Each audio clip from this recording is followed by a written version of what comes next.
us. I'm sure you'll be amazed. Big fun to be had by everyone. It's up to you. Surely can be done. Young and old are doing it, I'm told. Just one try, and you too will be sold. It's called a freak. They're doing it night and day. Allow us, we'll show you the way. Good morning. I'm Erin Brinker. And I'm Tobin Brinker. And we are on the Brink, the morning show on KCAA, AM 1050, FM 106.5, and FM 102.3. So glad to have you with us on this rainy first day of May. Yes, it is already May. May showers? Well, it's April showers brings May flowers, Oh, but yeah. it's Missed it by that. missed it by that. But we need the water. Yeah, so, we do. This is not like nobody's going to die in this rain unless they're driving or somebody's driving like a jerk. But I mean, the rain itself is not going to cause floods. It's sprinkling. It's a heavy sprinkle out there. Yes. Yeah, it's not like It's not a downpour. Yeah, no downpour. No downpour. So, and we need the water. Like I said, we're still very much in a drought. So May 1st is a special day in our house. It's May Day. It is.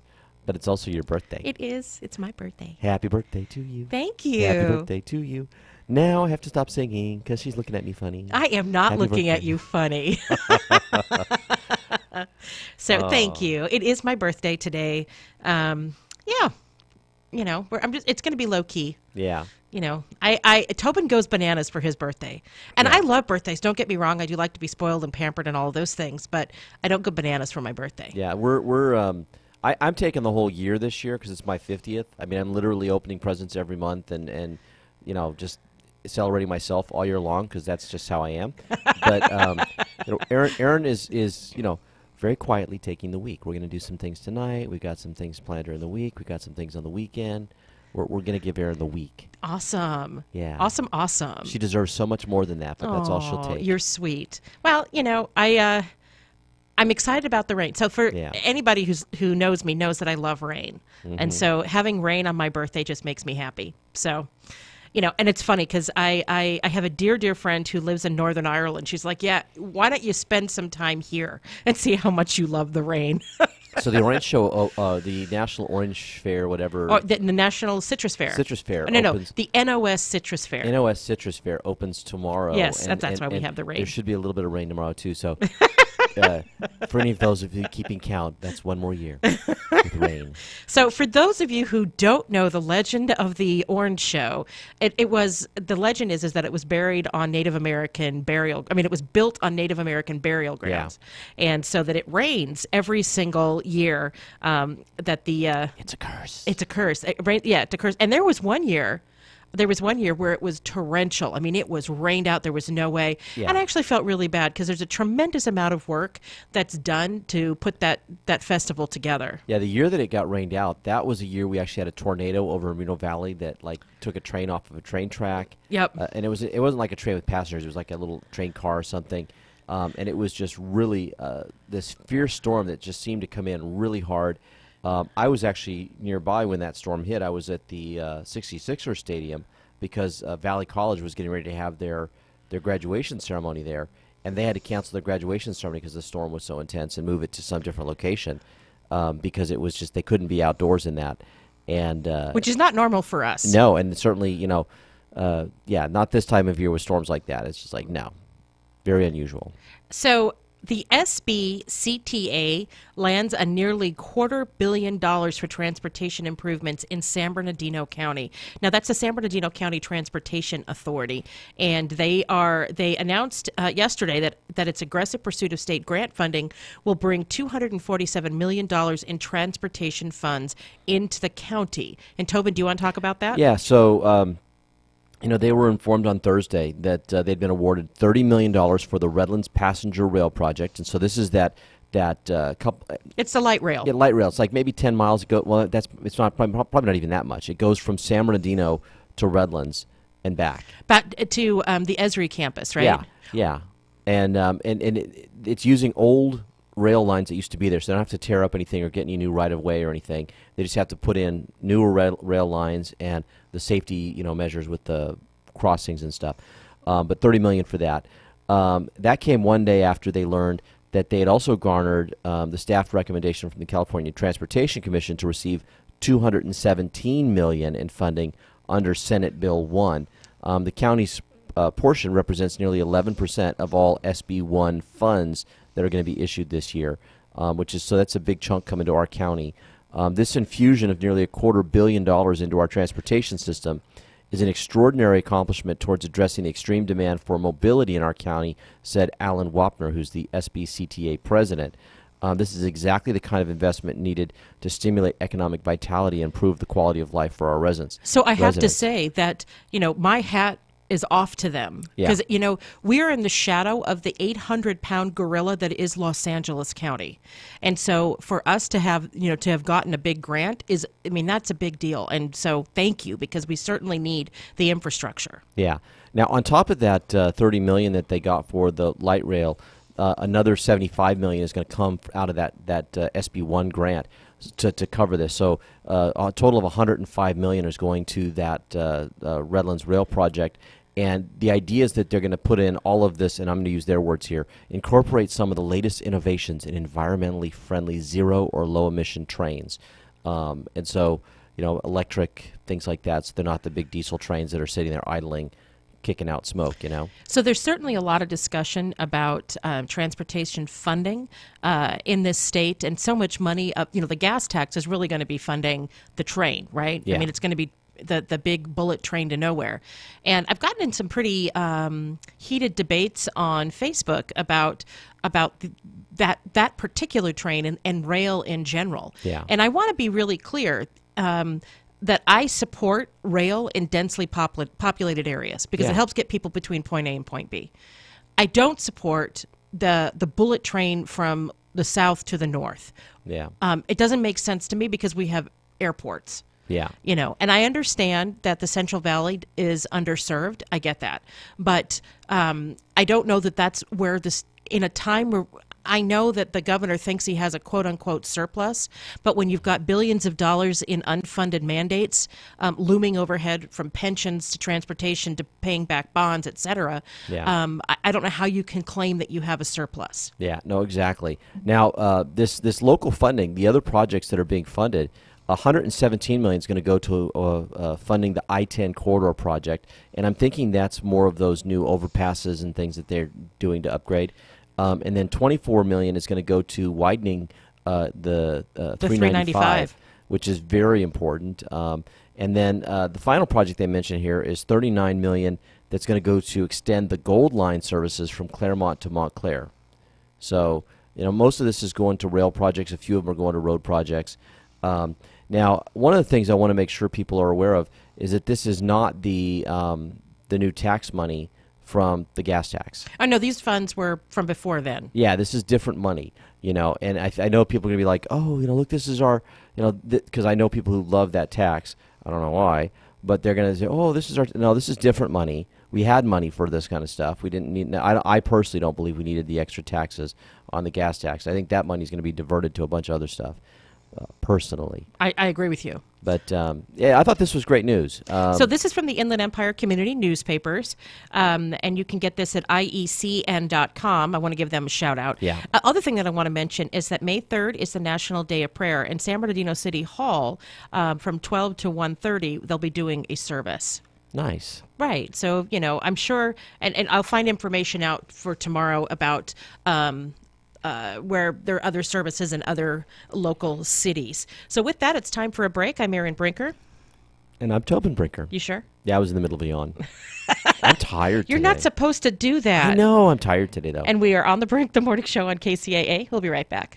Locals in Loma Linda and Redlands all know and love the Family Homestyle Cafe, the home of the world's largest pancakes and the delicious mouth-watering food cooked up daily by their well-trained chefs. Sizzling thick-cut bacon, ham, and hand-pressed sausage. They take pride in the best quality, great economical values, with better portions served up with the pride of local ownership and great service. Near the corner of Anderson and Redlands Boulevard in Loma Linda, if you haven't tried out Chef Mark's Delights, you haven't had some of the best food in the area. Yep. And now, Chef Mark is upgrading his cafe and offering space for on-site gatherings, luncheons, and parties. Add a DJ for a great holiday party or luncheon, and you've got a no-fuss event with all the bells and whistles. Call Mark today at 909-478-9996. That's 909-478-9996. Or stop by the Homestyle Cafe in Loma Linda at Anderson and Redlands Boulevard.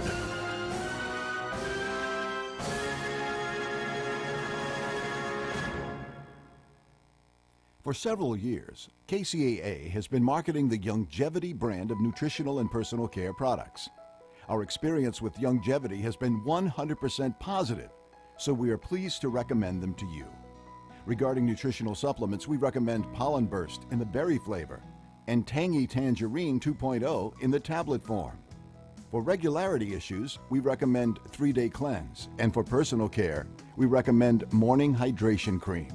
You can shop online for Youngevity at www.kcaateam.com, or you can order by phone by calling 800-982-3197 and tell customer support that you are part of the KCAA team. Youngevity is an American company based in San Diego. Call Youngevity at 800-982-3197 and ask about monthly auto ship that allows you to buy Youngevity products at wholesale prices. That number again, 800-982-3197. KCAA Radio is proud to announce that the Tri-City Center in Redlands is our new home. We're fortunate to be located among some of the best businesses in the region. Among our neighbors are Ray Chiropractic, Brace Connection Orthodontist, Pain Solutions Medical Massage, Rent-A-Center, MVP Staffing Agency, Jenny Craig, Salon Centric, and many more. The Tri-City Shopping Center is located just off the I-10 between Alabama and the Tennessee exits in Redlands. The Tri-City Center is the mall with a heart. Real facts, real lives, real science is what you get when you tune in to Smart Health Talk radio show every Tuesday at 4 o'clock. We want our listeners armed with the latest information no matter who we have to call out in the process. No corporate cloaking, no repeats of what you've already heard over and over. We bring what you're not getting from other shows. We're looking for what's having an impact on Americans' lives every day and into the future. I'm your host, Elaine McFadden, and I'd like to invite you to learn with us. We're always there with podcasts and videos on KCAA, YouTube, and iHeartRadio, or live on KCAA Radio, 4 to 5 p.m. Pacific Standard Time every Tuesday. KCAA.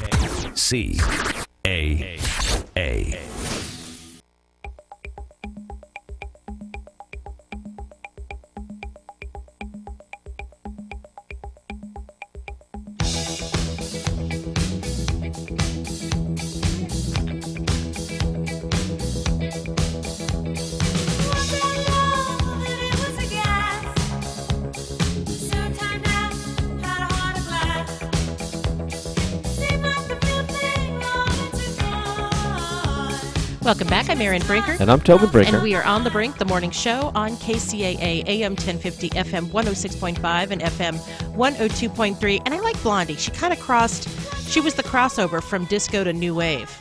Is that what she was? Yeah. I mean, it's still very much this is a disco-y song. It was very, very popular. I think it was number one in like 1980 or something.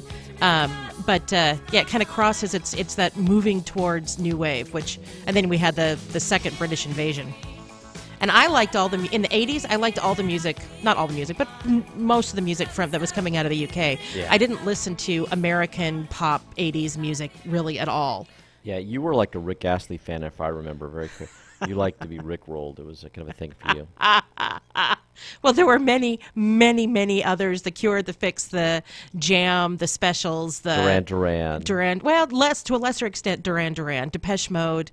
Depeche Mode? Depeche Mode. That was my gig right there. And many, many, many others. So anyway, I didn't like, and I did like Rick Astley because he was cute with red hair, but I didn't. She has a type, people. I didn't. I just didn't listen to Lisa and the Cult Jam and DeBarge and some of these American pop acts in the 1980s. Really? Really, I didn't like them. You weren't a Madonna girl? Ew. Ew. Ew. Ew. Ew. Ew. Ew. Ew. No. No. There was one, there was a time where I listened to some. Like, I think I bought one Madonna album in the late 1980s. Yeah. But this just wasn't my jam. Yeah, I was more of a Cyndi Lauper person because, girls just want to have fun. Are you calling yourself a girl? No, I'm just saying it was inspirational to me. Really? Girls just want to have fun. It's like, Well, yes, I know, like you and all your because Tobin was active in the theater. I was in high school, and I know that some of your friends in the theater really enjoyed that song. Yeah. Well, my friend Fran, that was her thing, and she did that at the talent show, and yeah. I bet she was great. She was crazy. You got to be a little bit crazy to be in the theater, Right. So, which is great, which I think is awesome.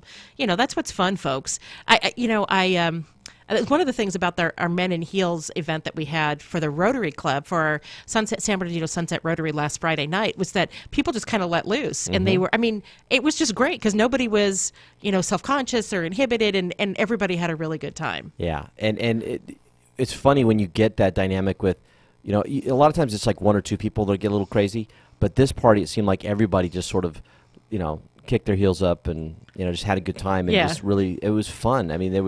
Everybody there was just enjoying themselves. They really were. So there's an interesting poll out, a Reuters poll actually, that enthusiasm for the Democratic Party is waning among millennials as its candidates head into the crucial midterm congressional elections. And this is according to the Reuters Ipsos National Opinion Poll. An online survey of more than 16,000 registered voters ages 18 to 34 shows their support of Democrats over Republicans for Congress slipped by about 9 percentage points over the past 2 years to 46% overall. And they increasingly say the Republican Party is a better steward of the economy. Although nearly 2 of 3 young voters polled said they do not like Republican President Donald Trump, their distaste for him does not necessarily extend to all Republicans or translate directly into votes for Democratic congressional candidates. That presents a potential problem for Democrats who have come to count on millennials as a core constituency and will need all the loyalty they can get to achieve a net gain of 23 seats to capture control of the U.S. House of Representatives in November. And really, voting starts a couple of months before that. We're really starting, I think the provisional ballots are mailed, and maybe not a couple months, maybe a month. I think they're mailed in October in the various states, and that's really when voting begins. Yeah, I think the thing that's happened is that both parties have been behaving badly for some time, and that nobody seems to be really speaking to the concerns of the average person. And when you really look under the surface, it looks like most of these politicians are simply out for themselves, right? Yeah. That their main goal is to protect themselves and their political careers, as opposed to actually driving the agendas that need to get done. And if they were driving the agendas that needed to get done, you would see a lot more turnover, because people, it's risky when you stick your neck out and say, let's go do something, right? It is. Because you're going to offend some folks when you say we have to head in this direction. So they've all sort of got these really bland, sort of generic-sounding platforms of, I'm not going to offend anybody, right, and nothing ever gets done. And that's a pox on both houses, right? Because they're hired to do that job. They work hard to do that job. Yeah. And then I have to talk about Michelle Wolf. In that voice? In that voice, because that's how she talks. So I got to talk about Michelle Wolf. I think people are tired of people like her because she's so mean-spirited. Really. So I'm so, you do that voice too well, actually. It's right up there with your Hillary voice. I'm Hillary Clinton. No, but you see what I mean? She was so mean-spirited. And especially, the millennials are generally more pro-life than previous generations. Yes, they are. When Michelle Wolf starts talking about how good it is to have an abortion, I think that millennials are turned off. Yeah. No, I think so, too. It's fascinating. I've seen such a shift in my students in this last few years as we've shifted from the millennials to this new group, which we lovingly call the bubble wrap generation. I'm sure they'll get a kinder name. I'm sure they will too. But you're right. In many ways, they are more conservative, particularly on the issue of abortion, more pro-life. But they're also more libertarian, I think. There's certain things where they're just sort of, well, you do you. And so in terms of issues surrounding, gay, lesbian, and transgender people, no big deal. Whatever, you do you. Issues with marijuana, you do you. Now, some of that comes from the natural sort of child inclination to want to experiment. And so the fact that some of the rules around that stuff is being pulled away, they're like, it's like the kid in the candy store. It's like, ooh, I can go do that now without risk of getting in trouble, And so I'm not sure that that's, I'm not sure. I have a feeling their opinions there may evolve. I don't know, because when it comes, I'm pretty libertarian, right? So, for as far as who you want to marry, and I'm libertarian for that. I mean, honestly, if there are thousands of people in the Mountain West who are polygamist. Yeah. And if their existence could come out of the shadows, then I think that you would see a drop in some of the domestic violence that happens in polygamous situations. Yeah. So I don't necessarily have a problem with that. I really don't. I don't have a problem, obviously, with same-sex marriage, as long as nobody is forced, like no imam is forced to perform a same-sex wedding, or a rabbi, or Orthodox rabbi, or conservative rabbi, or a Christian. I think we're still working out the contours of that one, and it seems like the religious groups are starting to push back, but it seems like a lot of what the gay rights movement was focused on was delegitimizing religion, and I think that we've got to be respectful of everyone's rights, right? And that's a two-way street. That's a two-way street. It is. But again, you do you. I don't have a problem. I honestly don't have a problem with marijuana being legal, as long as, because kids already have access to it. But as long as it's regulated like cigarettes. Kids can already get these things, and I know that some who really want it will be able to get it after it's legalized. But I really don't have a problem with it. Everybody's smoking it anyway. Yeah. I really don't have a problem with it. So. Yeah. I'm libertarian. I honestly think that most Americans kind of live in that space, and where they get more rigid in whatever, when they get more rigid, they start saying, no, back off. You can't take this from me. Yeah. Is when they feel encroached upon. And I think that the idea that Democrats are basically saying that anybody in Middle America is sexist, racist, homophobic, blah blah blah blah blah, all the ists. Some people generally are that way, but most Americans aren't. But nobody likes to be called names. Yeah. And they're going to push back against that. Yeah. So I think that's happening with young people too. I agree. Anyway, it's going to be fascinating to see how these young people vote over time. I think that there's a strong inclination for them to look for a third party, because I think they're so dissatisfied with both. And are you? I know I am. Yeah, and they want to do their own thing. So we've seen some shifts, right, in how people vote, and how people how we're seeing some shifts. Like we're sorry, we have a call, and that just distracted me. So Tobin, let's go to a break. I'm Erin Brinker, and I'm Tobin Brinker, and we are on the Brink, the morning show on KCAA. We'll be right back. KCAA Loma Linda, 1050 AM, K292 FQ Riverside, and K293 CF Moreno Valley. NBC News Radio, I'm Lisa Carter. There are reports the Trump campaign paid more than $250,000 to cover some legal expenses for President Trump's personal attorney. According to ABC News, sources say the campaign made payments related to Michael Cohen's legal defense. The special counsel in the Russia investigation has over 40 questions he wants to ask President Trump. The New York Times put out a list of the reported questions. Times reporter Michael Schmidt telling MSNBC this morning, there was a Flynn section, there's a Comey section, there's a Sessions section, and then there's the Russia section. And when you look at the, three of the four, they come back to the questions of obstruction. Special counsel Robert Mueller also reportedly wants to ask the president what he knew about Russian hacking during the campaign. Actress Ashley Judd is suing disgraced Hollywood executive Harvey Weinstein for allegedly sexually harassing her and damaging her career. Lisa Carter, NBC News Radio. It rains threes in Boston as the Celtics connect on 17 of 35. They go on to beat Philadelphia 117-101 in Game 1 of the Eastern Conference semis. The Sixers missed 21 of 26 from behind the arc. Celtics guard Terry Rozier. First thing we was getting back on, try to limit their transition. Simmons got them guys playing very well, and when they push the pace and they get out run, they look for the three and things like that. So we try to take that away. Rozier with a team high 29. Tonight the Raptors host the Cavaliers in Game 1, while the Warriors are at home against the Pelicans in Game 2 of the Western Conference semifinals. In Houston, the Astros hold off the Yankees 2-1. That ends New York's 9-game winning streak. Charlie Morton strikes out 10 through 7+. I think getting ahead early helped out a lot. I think being more aggressive. Matt called a great game. Red Sox over the Royals 10-6, Diamondbacks 8, Dodgers 5. The Giants, Cubs, Nationals, Indians, and Rays also win. That's sports. Joel Stern, NBC News Radio.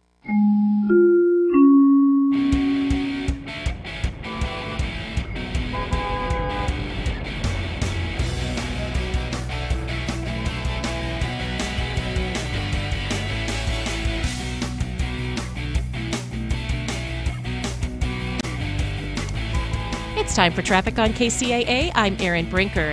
In Fontana on the 210 westbound at the 15, it crashes in the center divider of the 210 west transition to the 15 south. In Whitewater, there's a SIG alert on the 10 westbound after the 111 in Palm Springs. An overturned big rig is blocking the right lane, and traffic is stop and go from the Whitewater rest area.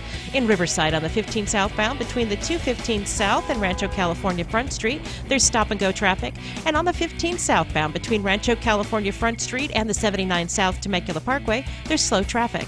This has been your traffic report on KCAA. We are the stations that leave no listener behind. I'm Erin Brinker. From the KCAA Weather Center, I'm Alvin Washington. Chance of showers and thunderstorms this morning. Look for a high of 61. Thunderstorms continue into tonight, low 49. Another set of thunderstorms Wednesday, the daytime high 64. Could see fog and clouds Wednesday night. I'm Alvin Washington, broadcasting live from the Tri-City Center at the 10 and 210 freeways. We are the trifecta of talk in Southern California. KCAA 102.3 FM Riverside, 106.5 FM Redlands, and the Legacy 1050 AM Loma Linda, San Bernardino. If you're looking for a full or part-time sales position and you have radio, TV, or print media experience, KCAA has a great opportunity waiting for you that pays the highest commissions in the market. KCAA is the only station in the IE that broadcasts on 3 frequencies, so advertisers receive 3 ads for 1 low rate. This makes KCAA a must-buy for every local business. If you're interested in a sales position with us, email CEO@kcaaradio.com. KCAA, where every day is a great day.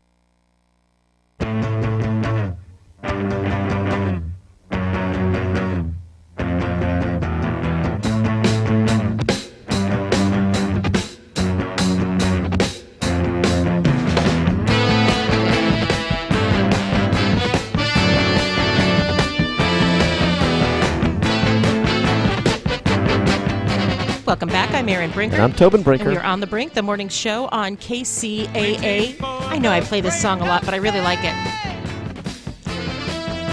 Fun stuff. All right. I have to talk about this. The worst police officer on the planet. Really? Really. Well, at least the wimpiest. The wimpy.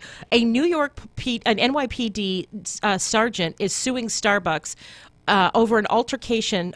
This is there was an altercation over a free croissant that led to a potential career-ending injury lawsuit. The lawsuit says career-ending injury. Sorry, I'm amped up about this. An NYPD sergeant filed a lawsuit against Starbucks saying a potentially career-ending injury occurred due to a Midtown Manhattan store allowing too many, quote, violent, unquote, homeless people in its doors. NYPD Sergeant Timothy Wall told WCBS-TV in New York that a September 28, 2017 scuffle with a disturbed and violent individual, quote unquote, popped his shoulder out of its socket and continues to cause him daily pain. Wall said the injury wouldn't have occurred if the Starbucks branch stopped serving homeless people free food and creating an unsafe environment. Wall accused the store managers of routinely handing out free food and drinks to drug addicts and people with mental health problems.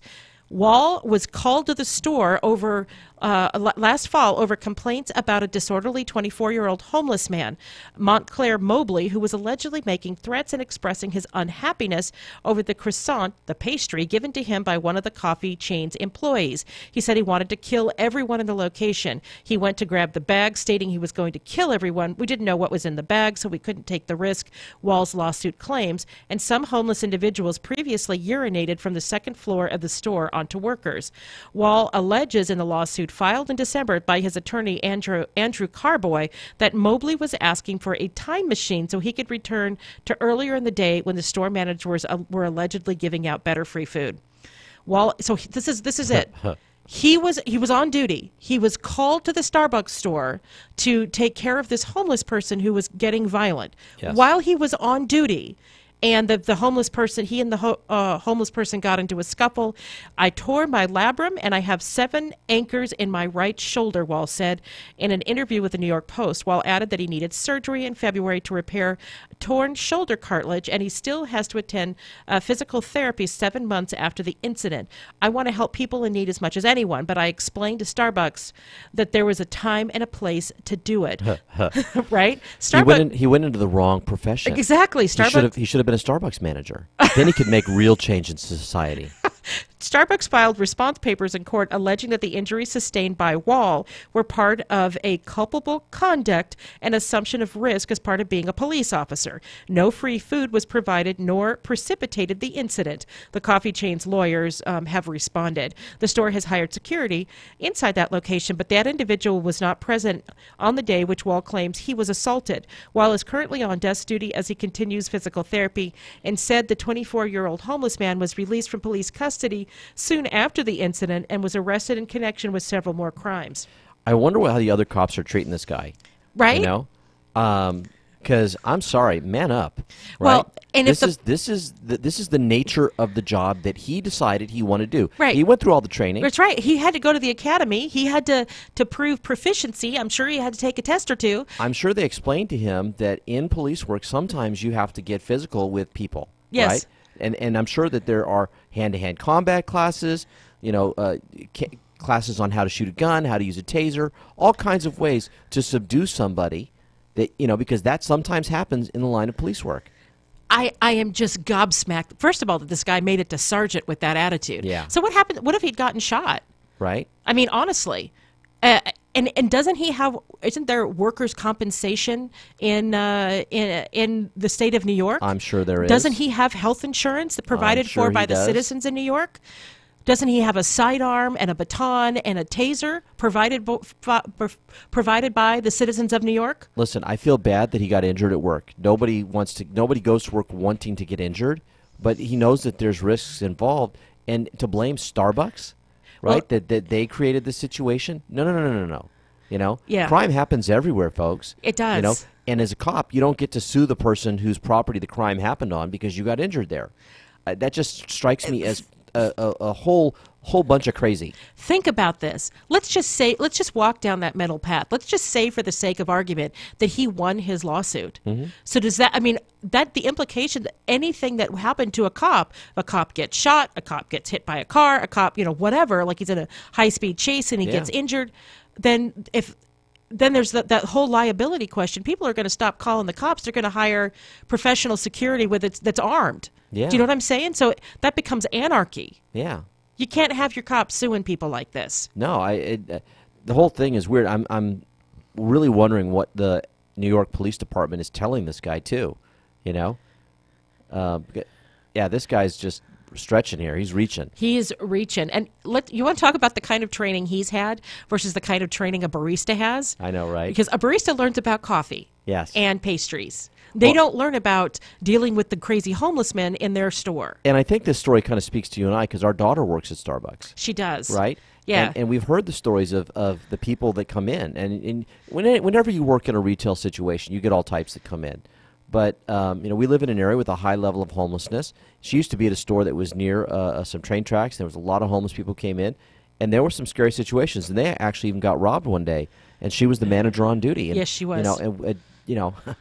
Thankfully nothing bad happened. But, Well, and let's be honest too. If you walk into any Starbucks, there are far more women in the store, Yes, there and are. behind the counter than there are men. And so you're talking about a bunch of 20 to 25-year-old girls, young women they're supposed to take out the homeless man. Give me a break. Yeah. And let's be honest too. What he's saying, they give out free food. You're talking about human beings. We're not talking about raccoons, right? Yeah. And so if Starbucks decides that they, whatever reason, and I don't, first of all, I don't believe that it happened because they have to account for every piece of food. But, if they had given out a free whatever, that's their prerogative. It's private property. Yeah, exactly. So I just had to talk about this because, wow, what a knucklehead. From the crazy to the really upsetting. The summer driving season is going to be the most expensive in years. Why, Aaron? Why? Oh, what was that really bad movie? No, the guy on the beach. No, and anyway, I don't remember the name of the movie. So get ready for a little bit more pain at the pump this summer. Crude oil prices are at the highest levels in more than 3 years and expected to climb higher, pushing up gasoline prices along the way. Prices in Southern California are up just 60 cents in a year to $3.66 in Los Angeles, $3.62 in OC, and $3.58 or 59 in Riverside County. San Bernardino prices are up to $3.59 from $2.99 a year ago. The U.S. daily national average this is just going to make me sad, so I'm not going to read it. Everybody else pays a whole lot less for their gasoline than we do. They're paying $2.81 around the rest of the nation as an cry. average, and we're paying $3.59. So yes, I'm going to cry. A lot more here in California. Yes. Why? Gas taxes. Taxes. Thank you, Democrats. That and the special blends that we have, and Yes. we do the refining for the whole rest of the country. I think is done mostly in Houston, and the refining for California is done in California. We've got our own stuff. So the price of crude oil has been mostly steady incline since last June, and last week hit $68.64, the highest since December 2014. Benchmark U.S. crude closed Friday at $68.10 a barrel. Oil prices near $70 shouldn't put the brakes on economic growth, however. While they're boosting costs for some sectors of the economy, the energy sector and related industries have more money to spend on equipment and workers. So, but you will see an increase. I mean, diesel, if it costs more to ship, it's going to cost more to buy. Yeah. Yeah, and so much of the nation's commerce comes in at the ports here in California and then gets shipped out to the rest of the country. So at least the first leg of that journey, those trucks are putting in expensive gas, before they get out to, the heartland where they don't have to pay as much. But I have to think, so Ford has made the decision to stop building all of their cars except the Mustang. Yeah. They're going to focus on crossovers, SUVs, and trucks, which are their biggest sellers. Including the little C-Max hybrid. They're not going to be making that anymore. Yeah. But, gas prices have been really low because of fracking and other things. And so, now that the gas prices are going up, maybe people will start buying cars again. Yeah, it'll be fascinating to see how that all plays out. I'm a big fan of Ford, and so I'm hoping that they don't get hosed by what the economy's doing. And they just make fabulous trucks. A lot of decisions that people make are based on what happens to gas prices. Let's be clear. So do you think it'll go over $4? I think it might. I think it might too. And if it does, I think then you're going to see Trump getting very bellicose with the Saudis and some other folks. Although the Saudis have been more open to Western ideas under their new leadership than they ever were before. Yes. So they even came out in support of Israel recently, which is unheard of revolutionary. So, yeah. With that, it's time for a break. I'm Erin Brinker. And I'm Tobin Brinker. We'll be right back. For several days, you've been craving a juicy, tender steak. So, each time to satisfy that craving at Tony's Spunky Steer Restaurant. Tony's is located in the Tri-City Shopping Center in Redlands. At Tony's, you'll have top-notch service and feast on some of the best-tasting prime sizzler steaks in the Inland Empire. The Tri-City Center is located just off I-10 between Alabama and the Tennessee exits in Redlands. Make Tony's Spunky Steer your dining destination for that special occasion, or if you just want a great steak. What if I told you you'd never have to make a house payment again? What if you could pay off much-needed home repairs and even create an income stream based on the value of your home? If you're 62 years old or older, you could be eligible for a reverse mortgage. Call Tim Harrison and find out if a reverse mortgage is right for you. Call Tim at 800-566-2475. That's 800-566-2475. Tim Harrison, branch manager, NMLS number 170960. Broadview Mortgage Corporation is licensed by the Department of Business Oversight under the California Residential Mortgage Lending Act. License number 170952. Registered with the Nationwide Mortgage Licensing System and registry number 813B544. Broadview Mortgage, equal housing lender. Remember, if you never want to make a house payment again, except for property taxes, maintenance, and insurance, that's 800-566-2475. That's 800-566-2475. Here's Replete Vegan Skincare founder Elizabeth Thoreau. Investing in your beauty is investing in quality of your life. The secret is in Replete Spring Serum Complex. It puts elasticity back in your jawline contour for completely remodeling the effects of winter. It improves firmness. It gets rid of sagging and wrinkles. And it puts the smoothness, radiance, and freshness you want in a spring day. RepleteSkincare.com for your skin to look and feel its best. Calling all Cedar House graduates, join your friends at Cedar House Life Change Center for Alumni Day on Saturday, May 19th from 11 to 3 at Cedar House on Santa Ana Avenue in Bloomington. They're going to celebrate your recovery in their 45th year of service in the Inland Empire with food, entertainment, games, music, and prizes. Best of all, the keynote speaker will be Cedar House graduate and CNN hero Kim Carter. Learn more at www.cedarhouse.org and come grow with them. KCAA Loma Linda, your CNBC news station for the Inland Empire.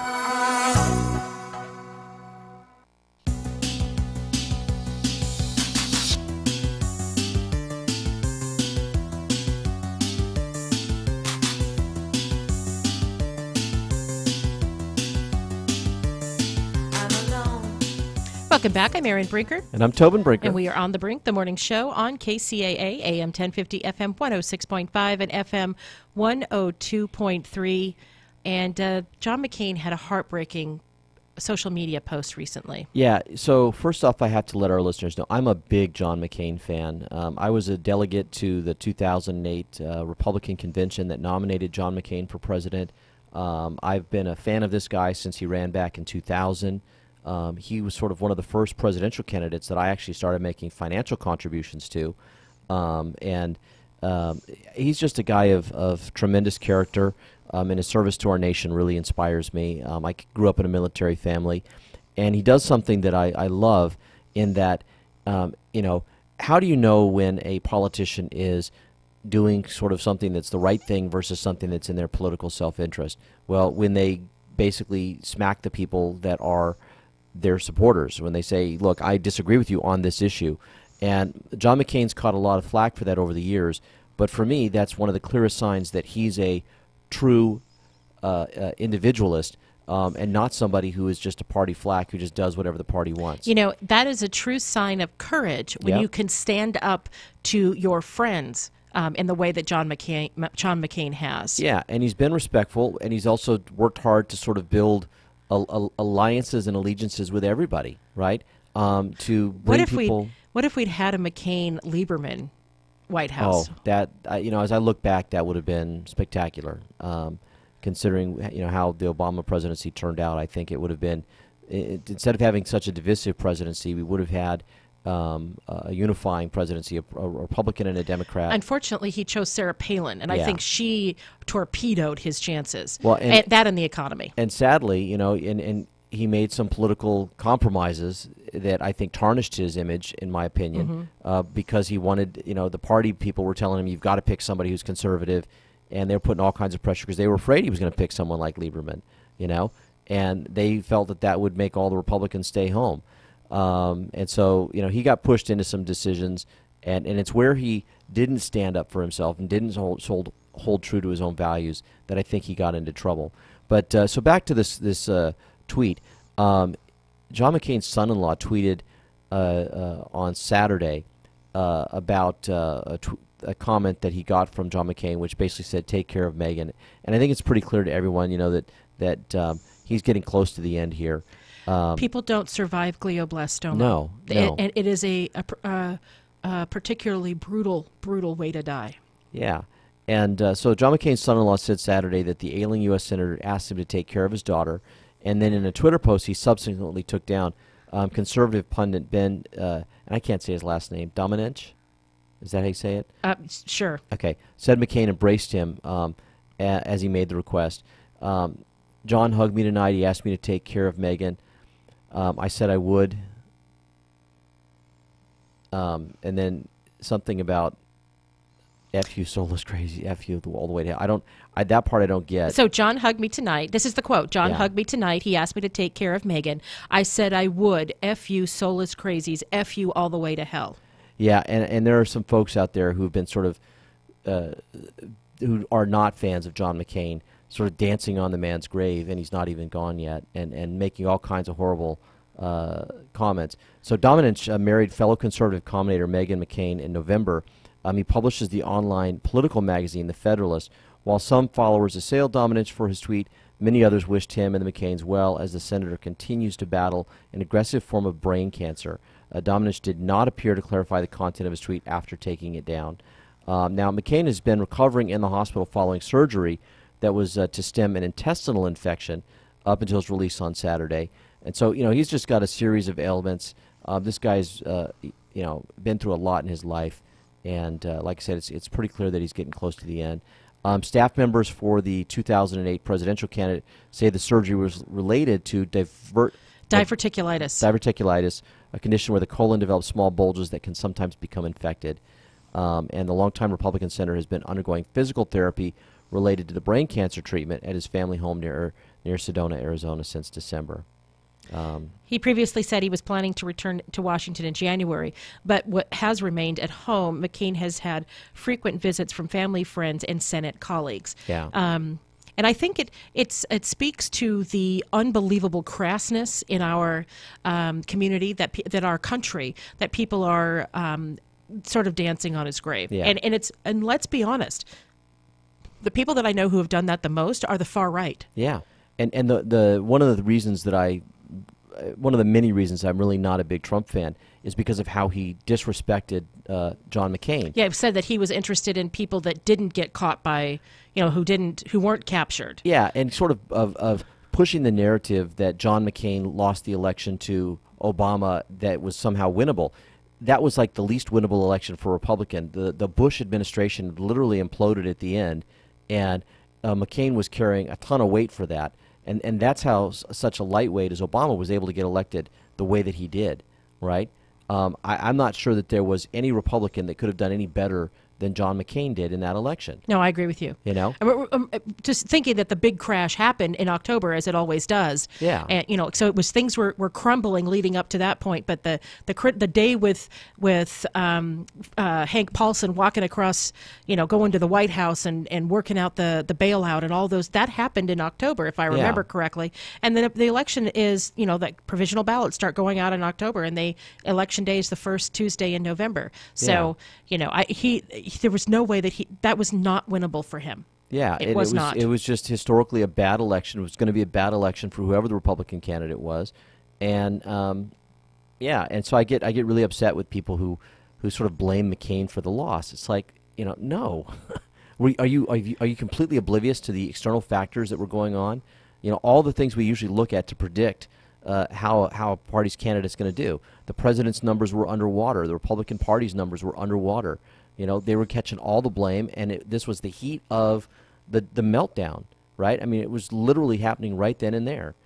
Well, some people push back against him because of his support for various wars. Yeah. Now, what John McCain understood better than most is the geopolitics, right? Yeah. So he understood that war sometimes was necessary. And to think that a military man loves war, unless that military man is an absolute psychopath, he doesn't love war. No, and he understands what war is better than anybody else. And he really walks the walk of Reagan's policy of peace through strength. Right. Right. And what's funny about it is that we just saw what happened in the Koreas, right? Yes. And how did that happen? It happened because Trump seemed very willing to use military options and was very strong in how he dealt with these guys. We even tested a missile recently. Yes, very similar to, I think, what a McCain approach would have been. Of course, McCain's approach would have been a little more not so bombastic, as well as so wildly sort of the way he swings back and forth. With Trump, you just can't really tell. Kind of get whiplash. Yeah, but but it was the same idea, right? It's the same idea, and I think that it works in foreign policy. You have to sort of project your strength and let people know you're willing to use it. And if they honestly believe you're willing to use it, you get a better result. And that's where Obama got us into all kinds of trouble, because he hemmed and hawed on every decision, and no one took us seriously. And so they just walked all over us during those 8 years. So I don't know if you've heard the news, but Israel, Mossad just released some intelligence that Iran has not been following the terms of the.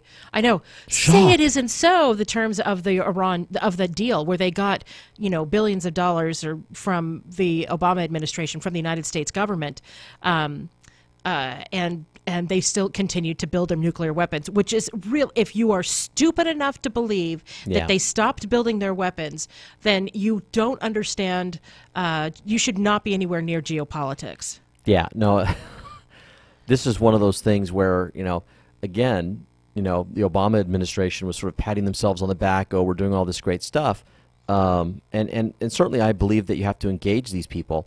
But I felt like we sort of gave away all of our leverage and really didn't have any kind of mechanism for dealing with them if they violated. And so Trump, from the very get-go, has said this is a bad deal for us and has been trying to put pressure to get a better deal.